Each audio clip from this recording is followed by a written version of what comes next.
আমরা যারা বৈষ্ণব পদ অবলম্বন করেছি বাবা, নেশা বর্জন করতে হবে, নেশা নিষিদ্ধ।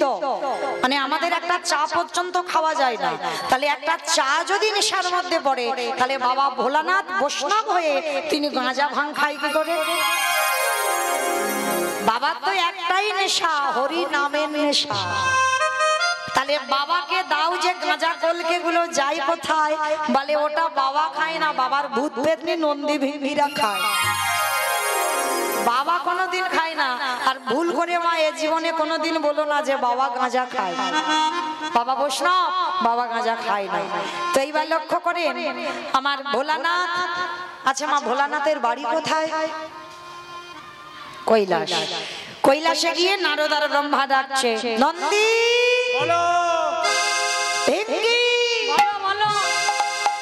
আরে বাবা কোথায় গেল?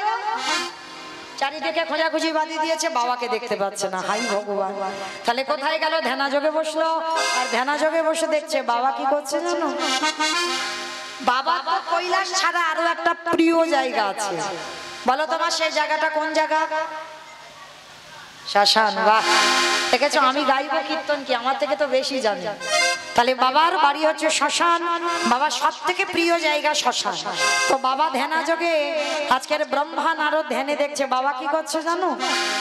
আচ্ছা না, শিব ঠাকুরের বাহনটা কি? ইঁদুর। ইঁদুর শিবের বাহন নাকি ইঁদুর? দেখেছো খিচুড়ি শিলেও যাই, ওইটা তো গণেশের বাহন। তাহলে শিবের বাহন ষাঁড় মানে বৃষ। এইবার ধ্যানা যোগে ব্রহ্মা নারদ দেখছে শিব ঠাকুর কি করছে জানো? বাবা ঘুরে বেড়ায় ষাঁড়ের পিঠে, নারায়ণ নারায়ণ নারায়ণ। হে ভোলানাথ, কি ব্যাপার তুমি হঠাৎ এ সময় আমার কাছে কেন? যেই না বলেছে এ সময় তুমি আমার কাছে কেন? এমন সময় নারদ মুনি প্রশ্ন করলেন, ভোলানাথ যারা যারা ভগবানকে ডাকে, যারা যারা ভগবানকে সেবা পূজা করে, তার শেষ জীবনের গতি কি হয়? ভোলানাথ বলছে, নারদ এ প্রশ্নের উত্তর তো আমার জানা নাই। সে কি? আমি জানি না, আমার বাবা জানে না, তুমি শিব জানো না, তাহলে জানে কে? বলে একজন জানলে জানতে পারে, যে হচ্ছে নামের নাম। কি গো মাইরা, যার নাম আমি আজকের গাইছি আর যার নাম আপনারা শুনছেন, বলে চলো তার কাছে গেলেই উত্তরটা পেয়ে যাবে। বৈকুণ্ঠপতি নারায়ণের কাছে গেছে, প্রভু প্রভু যারা যারা ভগবানকে ডাকে ভালোবাসে, তার শেষ জীবনের গতি কি হয়? কথাটা শুনে আমার দেবর্ষি নারদকে ভগবান বলছে, নারদ এ প্রশ্নের উত্তর তো আমার জানা নাই। সে কি? তুমি ভগবান, তোমার নাম জগতে জীব শুনে গায়, তুমি জানো না? বলে না নারদ, তোমার এই প্রশ্নের উত্তর জগতে তারাই দেবে। কারা ভগবান? বলে শোনো, যারাই আমার নামে ভালোবাসে, যারাই আমার নামে উচ্চারণ করে, যারা সদাই নয়ন জলে বক্ষ যুগলে ভাষায় কাঁদে, শয়নে স্বপনে নিদ্রায় জাগরণে যারা কৃষ্ণ ছাড়া আনে জানে না, যারা কৃষ্ণ নামে মাতুহারা হয়ে গাছি তলায় নিশি যাপন করে। নারদ হমাইরা আস্তে আস্তে আস্তে গো প্রসাদ পাও, কিন্তু ভজন আর ভোজন দুটো একসঙ্গে হয় না। তো সেবা করছো করো, কিন্তু এদিকে একটু ধ্যান দেন, কারণ দু মনে হয় না কীর্তন। গন্ডগোল করো না, যারা প্রসাদ পাচ্ছ ধীরে ধীরে প্রসাদ পাও, পেয়ে আর এদিকে শ্রবণটা রাখো, কারণ প্রসাদ পেতে পেতে ভজনটা যেন বিফল হয়ে না যায়। আর কীর্তনে দুটো অপরাধ কোনোদিন করতে নেই, একটা হচ্ছে বৈষ্ণব অপরাধ, একটা নাম অপরাধ। কোনো আন কথা, আন গন্ডগোল এগুলো যেন হরিবাসরে না হয়, একটু শান্ত হয়ে বসে। তো আজকে ভগবান বলছে, নারদ আমার সেই রকম ভক্তের কাছে যাও। তা নারদ হেসে বলে উঠল, প্রভু তুমি যে ভক্তের নমুনাগুলো দিচ্ছ, ও তো লাখ লাখ কোটি কোটি পাওয়া যায়, তাহলে তুমি নির্দিষ্ট করে বলো কোন ভক্তের কাছে গেলে আমি উত্তরটা পাবো। ভগবান হেসে বলছে, নারদ শোনো, ভক্ত যদি পেতেই হয় আমাদের সবাইকে যেতে হবে মর্তের মাটিতে। ঠাকুর তোমার কি মাথা খারাপ? মর্তে তো লোক খেতে যায় আর ঘুমাতে যায়, সিরিয়াল দেখতে যায়। ওরা মোবাইল টিভি আর ঘুমানো ছাড়া কিচ্ছু জানে না। ওরা আবার কি ভক্ত? নারো, ওরা খাক ঘুমাক টিভি দেখুক যাই করুক না কেন, ওর মধ্যেও আমার পরম ভক্ত আছে। তো চলো আজকের আমার এক ভক্তের বাড়িতে তোমাকে নিয়ে যাব। ঠাকুর ভক্তের বাড়িটা কোথায়? চলো মথুরা জেলার অন্তর্গতে অবন্তী নগর গ্রাম, সেথায় সন্দীপনের বাড়ি করিব মথুরা জেলার অন্তর্গতে অবন্তী নগর গ্রাম,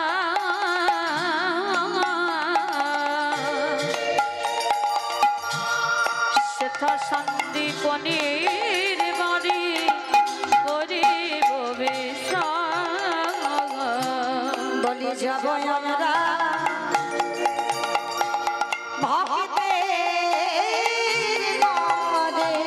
বলে যাব আমরা সেই ভক্তের ঘরে আছে বিশ্রাম এবারে যাব আমরা সেই ভক্তের ঘরে। ভগবান আসছে কোথায়? মায়েরা নামগুলো মনে রাখবেন, কারা কারা আসছে মর্তে। ব্রহ্মা, বিষ্ণু, মহেশ্বর আর দেবর্ষি নারদ, চারজনে বৈষ্ণব রূপ ধরেছে আর বৈষ্ণব রূপ ধারণ করে আসছে ভক্তের বাড়ি। ভক্তের বাড়িটা হচ্ছে মথুরা জেলার অন্তর্গতে অবন্তী নগর গ্রাম। আর অবন্তী নগর গ্রামে ভগবানের এক ভক্ত বাস করতে, যার নাম সন্দীপন। এই সন্দীপন মনে কেমন ভক্ত ছিল জানো মা? আপনারা বড়াই করেন ভক্ত, আমরাও বড়াই করি ভক্ত, কিন্তু সন্দীপনী মনির মতো নয়। একেবারে অন্য ধরনের, একেবারে আলাদা, মানে উল্টো ভক্ত যেটাকে বলে। কিরকম উল্টো? আপনারা আমরা কি করি মা? ঘুম চোখটা খুলে স্নান করে শুদ্ধ বসন পরিধান করে ভগবানের কর্ম করি। অনেক অনেক ভক্তরা আছে আগে সংসারের কাজ সেরে নেয় তারপরে ভগবানের কাজ করে। আবার অনেক অনেক ভক্তরা আছে বাবা তাদের ব্যাটারি দিতে হয়, মানে ব্যাটারি মানে বুঝো তো, ঘুম চোখটা খুলবে আগে চা খেতে হবে তবে ঘুমের নেশাটা কাটে। এরাও ভক্ত, এরা ভক্ত নয় কিন্তু বলছি না, এদেরও ভজনটা আলাদা। অনেক অনেক রকমের ভজন সাধন আছে। তো সন্দীপনী মনির ভজনটা কেমন ছিল জানো? প্রতিদিন যমুনা স্নান করতো ব্রহ্ম মুহূর্ত। ব্রহ্ম মুহূর্ত কাকে বলে? সূর্য উদয়ের 1 ঘন্টা 36 মিনিট আগে।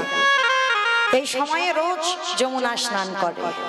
আর যমুনা স্নান করে ভিজে কাপড়ে দরজার ধারে বসে বসে কাঁদে। অমাইরা বলতে পারবে কাঁদে কার জন্য? আপনারা একটাই কথা বলবেন, কেন ভগবানের জন্য না। এ জীবনে কোনোদিন স্নান করে সন্দীপনী মনি ভগবানের জন্য কাঁদে না। তাহলে কাঁদে কার জন্য? ওই ভিজে কাপড়ে দরজার ধারে কাঙালের মতো বসে থাকে। দয়াময়, আমার দুয়ারে তুমি একটা অতিথি পাঠাও।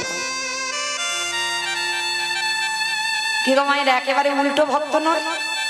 ভগবান সেবা পরে হবে, আগে অতিথি। দরজার ধারে বসে বসে কাঁদে। যদি অতিথি না পায় সেদিন নিজেও কিছু খায় না আর আমার ভগবানকেও কিছু খেতে দেয় না। মনে রাখো মা, ভিক্ষাই যার সম্বল। কোনো সম্পত্তি নেই, কোনো টাকা পয়সা জমানো নেই, ভিক্ষাই যাবে, পারলে তবে খাওয়া হবে। কিন্তু অতিথি সেবা না হলে জলস্পর্শ করে না, ভগবানকে সেবা দেয় না। আচ্ছা বলো তো মা, আগে অতিথি সেবা না আগে ভগবান সেবা? আগে কোনটা? আগে অতিথি সেবা। জানি সবাই, মানি কজন? অথচ জানো, জানি সবাই আগে অতিথি পরে ভগবান, কিন্তু মানি কজন? দেখবেন মা অনেক অনেক ভক্তরা আছে না, তবে আপনাদের কাউকে বলছি না, আমি আমার এলাকায় দেখেছি, বহুবার চোখে পড়েছে। দুপুরবেলা কোনো অতিথি ভিক্ষুক এসে বলছে, মা সকাল থেকে কিছু খাওয়া হয়নি, দুটো খেতে দিবি মা দুপুরবেলা। অনেক অনেক মায়েরা কি বলে জানো, এই যে এখন আমার হাত জোড়া, তুমি অন্য বাড়ি দেখো, খেয়ে দিয়ে কাজ নেই, দুপুরবেলা একেবারে খাবার টাইমে আসতে হলো। কি মা অনেক মায়েরা বলে না রেগে গিয়ে। আর একটা কথা মনে রেখো মা, ভগবান কোনোদিন নিজ রূপে তোমার কাছে আসবে না। ওই যে জগন্নাথের যে রূপ দেখছো ওই রূপে তোমার কাছে আসবে না। ভগবানের ওই যেমন বাঁকা করে বাঁকা হাতে কালো শশী ওই রূপে আসবে না। আমার নিতাই গৌরী যে রূপে আসছে সেই রূপে আসবে না। গোপালে যেমন নাড়ু খাচ্ছে ওই রূপে আসবে না। ভগবান ভক্তের কাছে আসে অতিথি রূপে, আর এমন রূপ ধরে আসবে যাকে দেখলে তুমি ঘৃণা বোধ করবে। ওই জন্য বলছে বাবা, মানুষ হয়ে আগে মানুষকে ভালোবাসো, আর যদি তুমি মানুষকে ভালোবাসতে না পারো তোমার ভগবানকে তুমি কোনোদিনই ভালোবাসতে পারবে না। সে যত নিজ জাতি হোক, আগে মানুষকে সম্মান করো, আগে মানুষকে শ্রদ্ধা করো, আগে মানুষকে ভালোবাসো। আর মানুষকে ভালো না বাসলে আমার ভগবান সারা জীবন তাকে দর্শন দেয়। সন্দীপনী মনি প্রতিনিয়ত অতিথি সেবা দেয়। তো আজকের দিনটা কেমন দেখেন বাবা, সকালবেলা 3 জন বৈষ্ণব সেবা হয়ে গেছে, মনে আনন্দ, নাচতে নাচতে বাবা ভগবানের জন্য রন্ধন করে ভগবানের চরণে গেছে। ভগবানের চরণে গিয়ে জানাচ্ছে, প্রভু আজকের আমার দিনটা কত ভালো, তুমি জানো সকালবেলা আমি 3 জন বৈষ্ণব সেবা দিয়েছি, না তুমি আবার প্রসাদ পাও, তারপরে তো আমি পাবো। কিন্তু ঠাকুর আমি এত ডাকি এত কাঁদি, আস্তে আস্তে কথা নয়, ও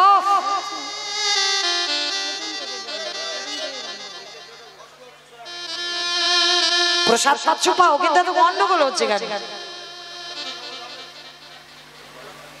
সন্দীপন মনি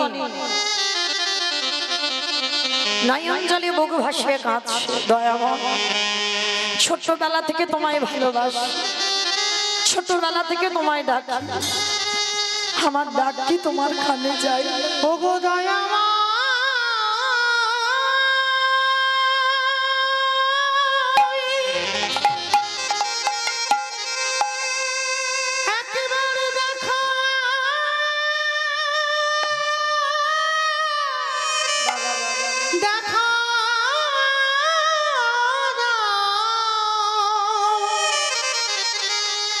ওগো তুমি নাকি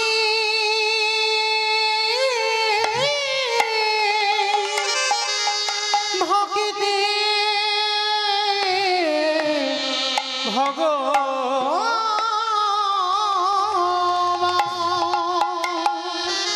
এত কাঁদি এত ডাকি, আমার ডাক কি তোমার চরণে যায় না? তোমায় ডাকতে ডাকতে আজকের আমার নিজের যাওয়ার সময় হয়ে গেল, একবারে দেখা দাও না। আমি কোথাও গেলে কত দূরে তুমি আছো, পাবো রে দেখা। ওগো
নয়ন জলে বুক ভাসিয়ে কাঁদছে, আর ওদিকে ব্রহ্মা বিষ্ণু মহেশ্বর আর দেবর্ষি নারদ দরজায় এসে গেল। আর দরজায় এসে গিয়ে ডাকছে মনিবা। মাইরা মানুষের ডাকে ভগবানের ডাকে তফাৎ হবে না? যেই না ডেকেছে হৃদয় জুড়ানো ডাক। পারসটা ফেলে দিয়ে দরজায় এসে দেখছে চারজন বৈষ্ণব। ভগবান ধরে ধরতে দিল না, চিনেও চিনতে পারলো না। ভগবান এসে আঁচল পেতে বলছে মনিবর কিছু খেতে দিতে পারো? শান্তিপানি মনি জানে বাড়িতে বাবা চাল ডাল আছে, রান্না করে চারজনের মতো হয়ে যাবে, কিন্তু অত সোজা নয়। যা যা কিছু ছিল ভগবান ঘরে ঢুকতেই মা সব কিছু হরণ করে নিয়েছে। শান্তিপনিমার চারজনকে বসিয়ে রেখে ঘরে যেই না চালের হাঁড়িটা খুলেছে, একটাও চাল ডাল পড়ে নিয়ে গেল কোথায়? ভগবান সব খেয়ে ফেলেছে। আর এই শান্তিপনিমণির ছোট্ট একটা ছেলে আছে যার নাম বটু বলে ডাক দিয়েছে বটু বটু। যেই না বটু বলে ডাক দিয়েছে, সঙ্গে সঙ্গে বটু এসে বলছে বাবা আমায় ডাকছিস? হ্যাঁ রে বাবা আমি তোর ডেকেছি। হ্যাঁ রে আমার এই হাড়িতে চাল ডাল ছিল দেখেছিস বাবা? কই না তো আমি জানবো কি করে চাল ডাল কোথায় আছে? সে কি তাহলে চাল ডাল গেল কোথায়? বাবা তুমি চিন্তা করো না, দাও তোমার ওই ঝোলাটা দাও, আমি একটু গ্রাম থেকে ভিক্ষা করে আনি। পারবি তুই? কেন পারবো না? আজকে আমি ছোট, এখন থেকে যদি শিখে না রাখি তাহলে বড় হয়ে আমি অতিথি সেবা দেব কি করে? এখন থেকে তো একটু প্র্যাকটিস করে রাখতে হবে। এই হলো সন্তান। শুধু জন্ম দিলে হবে না বাবা, সে সন্তান যেন সন্তানের মতো হয়। বাবা কাঁদছে দেখে ছেলে, ছোট্ট 5 বছরের ছেলে, মানে কতটুকু, বাবাকে বলছে দাও ঝোলাটা দাও আমি একটু ভিক্ষা করে আনি। মনে রেখো সন্তান সেই হয় যে বাবার দুঃখে দুঃখী হয়, যে মায়ের দুঃখে দুঃখী হয়, সেই হয় পৃথিবীতে সুযোগ্য সন্তান। শুধু লেখাপড়ার ডিগ্রি তৈরি হলে তাকে মানুষ বলে না, যার হৃদয়ে মনুষ্যত্ব জ্ঞান আছে সেই হবে মানুষ। নিতাই গৌর প্রেমানন্দে। তো আজকে লক্ষ্য করে ছোট্ট ছেলেটা বাবাকে দণ্ডবত প্রণাম প্রণাম করে বলছে বাবা আমি আসছি একটু ভিক্ষা করে। বাবা বলছে শোন, দূরে কিন্তু যাবি না, কাছাকাছি ভিক্ষা করেই তুই চলে আসবি। ছোট্ট ছেলেটা ভগবানের কাছে জানাচ্ছে প্রভু আমার জন্য নয়, আমার বাবা মার জন্য নয়, আমি যাচ্ছি অতিথি সেবার জন্য ভিক্ষা। কাঁধে ঝোলাটা নিয়ে বেরিয়ে পড়লো। আর ভগবান তো ওদেরই বাড়িতে ছদ্মবেশে আছে, বৈষ্ণব সেজে। মনে মনে ভাবলো এই রে এলাম ওর বাবাকে পরীক্ষা করতে, ওর ছেলে এখন বাঁধা হয়ে দাঁড়াচ্ছে, এখন কি করব? তাহলে ছেলেটাকে একটু ঘষে মেজে নিতে হবে। তো এইবার ভগবান কি করেছে, ওই নিজের দেহ থেকে একটা বটুর মূর্তি বের করেছে। আর বটুর মূর্তি বের করে একেবারে বাবা আসল বটু যাওয়ার আগে ভগবান বটু সেজে গোটা গ্রাম ভিক্ষা করে নিয়েছে। আচ্ছা মায়েরা বলো তো, আপনাদের এই যে সরবেরিয়া পুরাতন বাজার কালী শীতলা মন্দিরে এই যে প্রাঙ্গণে কীর্তন, আচ্ছা যদি একটা ছেলে 5 মিনিট আগে আপনাদের গোটা গ্রাম ভিক্ষা করে নিয়ে যায়, সেই ছেলেটা যদি আবার 5 মিনিট পরে আসে, দেবেন ভিক্ষা? মেরে তাড়া করবে না? আজকের বটুকে পরীক্ষাটা নিচ্ছে, দেখো কেমন ভগবান নিজের দেহ থেকে বটুর মূর্তি বের করে গোটা গ্রাম ভিক্ষা করে গোটা মথুরা ভিক্ষা করে নিয়ে গেছে। এইবার আসলে বটু যাচ্ছে ব্রজমাদের দরজা। যেই না ব্রজমা ওই বটুকে দর্শন করেছে বলে বলেন সকালবেলা তোর বাবা ভিক্ষা করে নিয়ে গেল, তুই 5 মিনিট আগে ভিক্ষা করে নিয়ে গেলি, আবার তোর বাবা তোকে পাঠিয়েছে, দেখাচ্ছি মজা তোকে, দাঁড়া। সবাই মিলে বেতের বাড়ি দিয়ে বটুকে বেতটা ঘর, দূর হয়ে যা, বেরিয়ে যা, দূর হ। কৃষ্ণ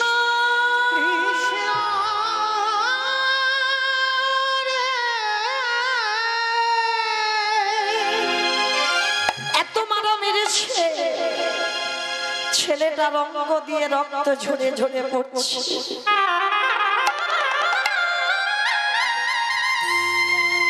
এরাই হলো কৃষ্ণ ভক্ত। বিনা অপরাধে বিনা অন্যায়ে আজকের গ্রাম প্রতিবেশীরা মানল। মনে রেখো মা, যে করে আমার আশ তারে করি সর্বনাশ। সর্বনাশ কিন্তু নয়, আমরা বলি ভুল, শুনিও ভুল। ভগবান কোনদিন বাবা ভক্তের সর্বনাশ করে? এই বানানটা দেখতে হবে, সর্বনাশ, সর্বনাশ নয়।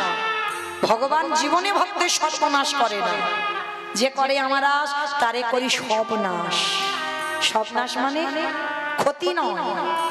তোমার আত্মীয় পরিজন, বন্ধু বান্ধব, যাকে তুমি বেশি ভালোবাসো, সবার আগে ভগবান তাকে চিরজনমের মতো কেড়ে নেবে। কেড়ে নেবার পরেও, সব নাশ করে দেবার পরেও যদি তার চরণ না ছাড়ো, তারপরেই ভগবান তোমাকে চরণে ঠাই দেবে। মনে রেখো মা, এরা দুর্বল হয়ে পড়ো না। যার সংসারে যত বেশি দুঃখ, বেশি কষ্ট, বেশি ব্যথা বেদনা, মনে রেখো ভগবান আছে বলে তোমার জীবনে এত কষ্ট। ভগবান যদি না থাকতো, তোমার জীবনে কোনো কষ্টই থাকতো না। আর যারা সুখের রাজত্বে বসে আছে, যাদের জীবনে কোনো কষ্ট থাকে না, দুঃখ থাকে না, তাদের কাছে ভগবান কোনোদিনই থাকে না। ভগবান তো এমনি বলছে আমি কাঙালের ঠাকুর। ভগবান চেষ্টা করে গো। কৃষ্ণ ভক্ত কোনোদিন পাথর সেটিং করা ঘরে থাকে না। তুমি যদি ভক্ত হয়েছ না, ভগবান চাইবে তোমার মাথার ছাদ আমি কবে কেড়ে নেব, তোমাকে পথের ভিখারি করে দেবে, তোমাকে কাঙাল করে দেবে। তারপরেও যদি তুমি তার চরণ আঁকড়ে বসে থাকো, তবেই জানবে তুমি চিরকালের জয়ী। তবেই ভগবান তোমাকে চরণে আশ্রয় দেবে। আজকে লীলায় দেখো, ছেলেটা কিছু জানলো না, ভগবান তো ওর রূপ ধরে গোটা গ্রাম ভিক্ষা করে নিয়ে চলে গেল। শুধু শুধু গোটা গ্রামের লোক তাকে মারলো, আর এমন মারলো ছেলেটার অঙ্গ দিয়ে রক্ত ঝরে ঝরে পড়ছে। কৃষ্ণ বুঝিনি ভাই, তোকে ভালোবাসলে এত কষ্ট পেতে হয়, তোকে ভালোবাসলে এত দুঃখ পেতে হয়। যদি জানতাম, আমি কোনোদিন তোকে ভালোবাসতাম না। যদি বুঝতে পারতাম তোকে ভালোবাসলে এত কষ্ট দিবি, আমি কোনোদিন ভালোবাসতাম। ছেলেটা মনে মনে করলো, এ জীবনে যদি আমি বৈষ্ণব সেবা দিতে না পারি, এ জীবনে রাখবো না, এই জীবনে যমুনার জলে ত্যাগ করবো। ঠিক মাইরা ছোট্ট ছেলের চৈতন্য দেখেন, বৈষ্ণব সেবা দেবো না তো জীবন রাখবো না। ভগবান তো ওদেরই বাড়িতে বসে বসে চিন্তা করলো, আহারে ছেলেটা যদি মরে যায়, আমাকে তো কেউ ভগবান বলবে না, যাই ছেলেটাকে বাঁচাতে হবে। কি করে বাঁচাবে? ভগবান একটা পাখি রূপ ধরেছে, আর পাখি রূপ ধারণ করে কানের কাছে বলে যাচ্ছে, এই বটু শোন, তোকে মথুরায় কেউ দিল না ভিক্ষা, তো কি হয়েছে, তুই চলে যা বৃন্দাবন। মনে রেখো মা, বৃন্দাবনে একটা পশু পাখি পর্যন্ত অনাহারে থাকে না। জানো, বৃন্দাবনে যারা গেছেন খুব বানর হনুমান, মানে যারা গেছে তারা ভালো জানো, এত হনুমান। তুমি চোখে যদি চশমা পরে যাও সে কেড়ে নেবে, হাতে মোবাইল থাকলে সে কেড়ে নেবে, যা কিছু থাকবে ব্যাগপত্র সব কেড়ে নিয়ে চলে যাবে। তা জানো, বৃন্দাবনে একটা হনুমান, একটা বানর এত দুষ্টুমি করেছিল, তো এক ভক্ত হনুমানটাকে বন্দি করে রেখে দিয়েছে। আর এমন বন্দি করেছে তাকে খেতেও দেয়নি। তো এই বানরটা সারা রাত অনাহারে কেঁদেই যাচ্ছে, রাধে এবার যে বড় কষ্ট হচ্ছে, আমার কিছু সেবার ব্যবস্থা করে দাও। রাধারানী বর্ষানায় বসে বসে ভাবলো, কে ডাকছে? ললিতা। কি এমন করে আকুল প্রাণে আমায় ডাকি, একবার গিয়ে দেখ। রাধে রাধে বলে ডাকছি। ললিতা বলছে ঠিক আছে, তোকে অত ধৈর্য হারাতে হবে না, দেখছি কি হয়েছে। গিয়ে ললিতা সখী গিয়ে দেখলো একটা বানরকে এক ভক্ত বেঁধে রেখেছে।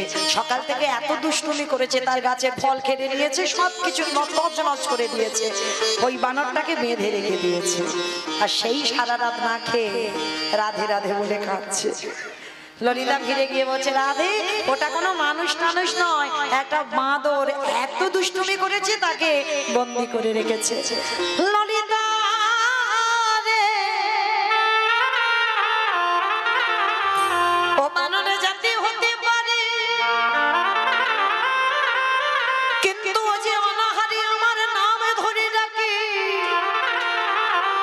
আর এই ব্রজের মাটিতে বসে যে একেবারে রাধে বলে কাঁদিতে পারে। আমার রাধা রানী বললেন সখী রে, মনে রেখো মা, কৃষ্ণ বলে যারা ভজন করো, ভগবান চিত্রগুপ্ত বিচিত্রগুপ্তকে বলবে খাতা খুলে দেখো তো ভক্ত কি কি জগতে করেছে। ভগবান খাতা খোলাবে, কিন্তু যদি কেউ একেবারে রাধে বলে কেঁদে বেড়া,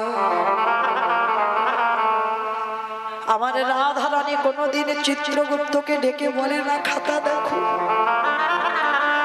একবারে যদি আমার রাধা রানীর চরণে কেউ আশ্রয় করে,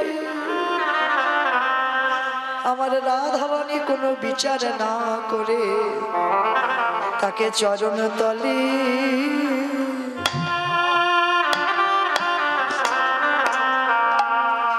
আশ্রয় দেয় গো।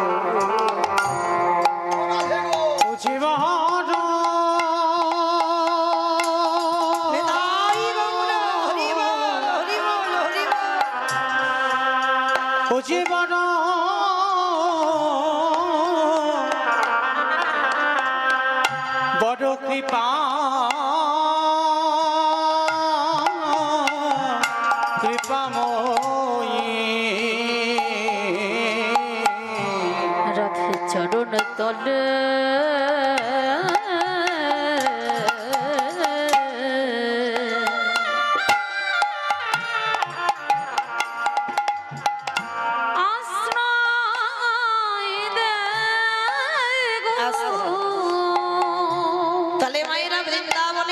প্রমাণ করে নেবেন, প্রমাণও পেয়ে যাবেন, নিজেরা না খেয়ে চলে আসবে, দেখবেন বাবা আমাদের রাধা রানী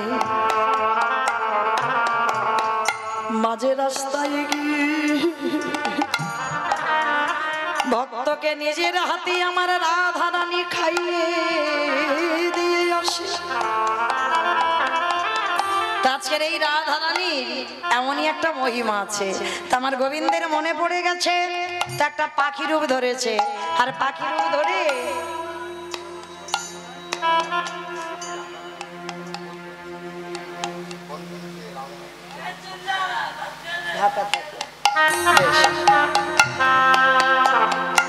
হরি বল হরি বল।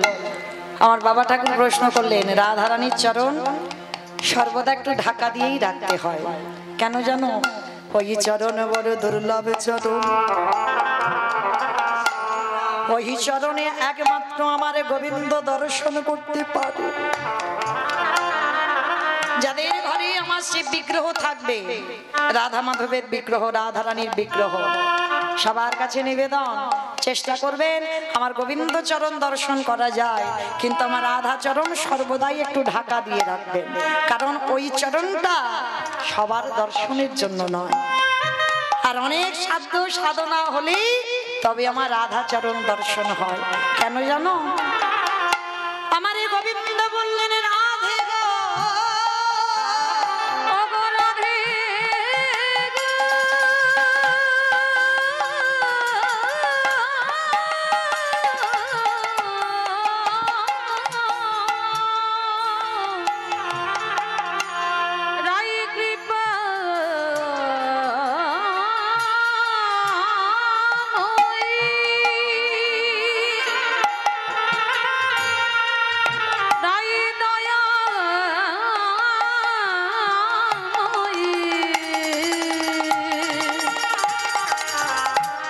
তোমার ওই চরণে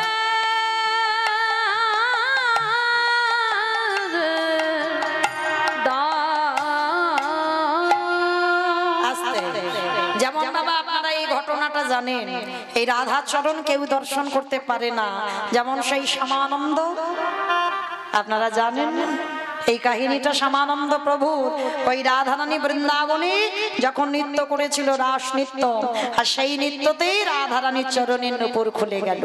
তাহলে বছর বছর রাস নৃত্য হচ্ছে, কোনোদিন রাধার চরণে নূপুর খোলে না, তাহলে আজকের খুললো কেন? কৃষ্ণ দাসে কে কৃপা করিবারে তরে, বলে তাই তো নূপুর ও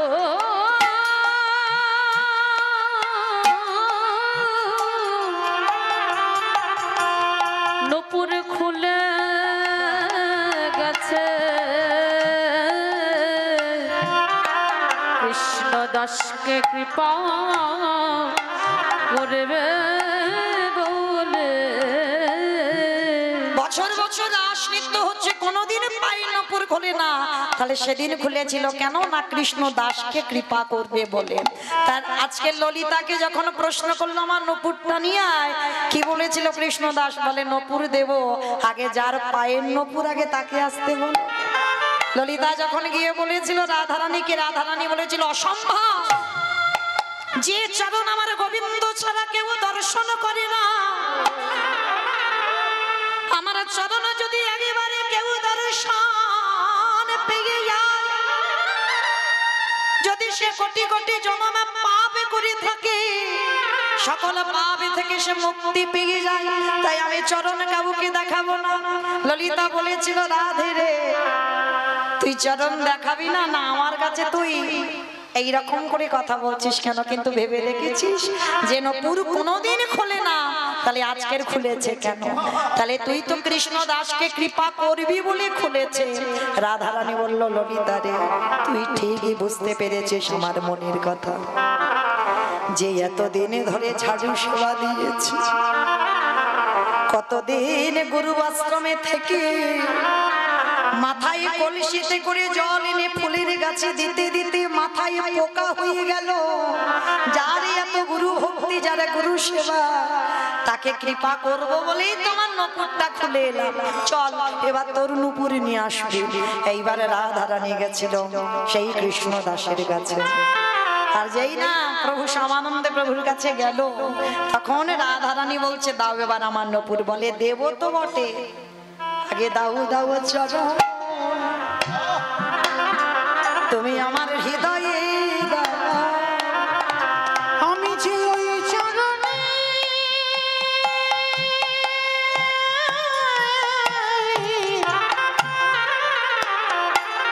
বাবা বাবা, আমি যে ওই চরণে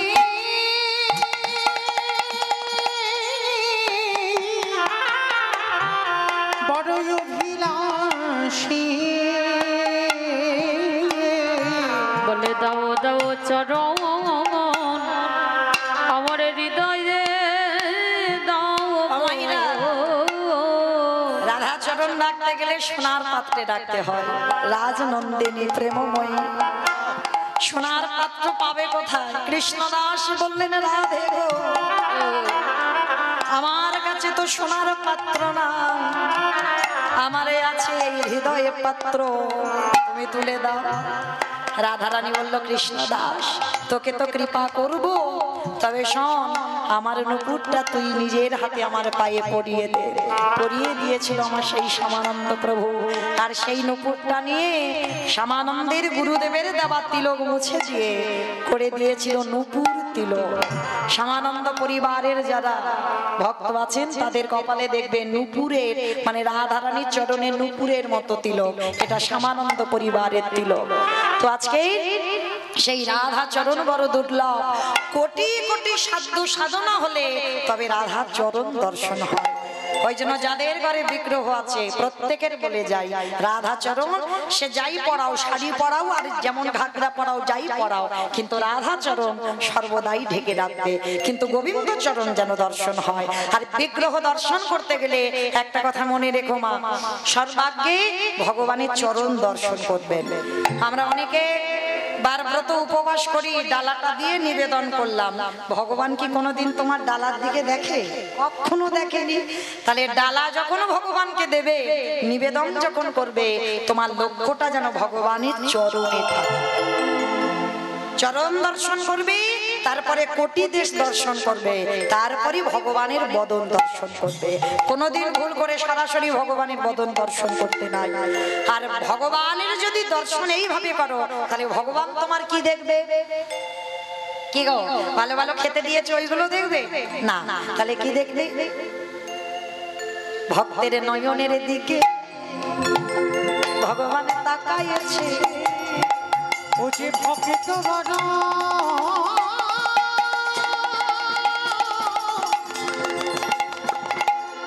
ও যে ভক্ত বড় ভালোবাসে, ভক্তের নয়নের দিকে তাকাইছে। ভক্ত চেনা যায় কিসে? যে আমরা প্রসাদ গুলো পড়ি, গলায় তুলসীর মালা, দাদার সঙ্গে তিলক সেবা, প্রসাদ ভুজি, এগুলো তো বাবা বাহ্যিক জগতের আভরণ, তাই না? দেহ শুদ্ধ হলো, দেহ শুদ্ধ হলে মন শুদ্ধ হয়, আর মন শুদ্ধ হলে আত্মা শুদ্ধ হয়ে যায়, তখন ভগবত কৃপা হয়ে যায়। তাহলে এগুলো দেহের বাইরের আভরণ। তাহলে ভগবান ভক্তের নয়নের দিকে তাকায়। ভক্ত চিনতে গেলে ভক্তের নয়নের দিকে তাকাতে হবে, আর নয়নের দিকে তাকালেই দেখবে অবশ্যই করে তুমি ভক্ত চিনতে পারবে।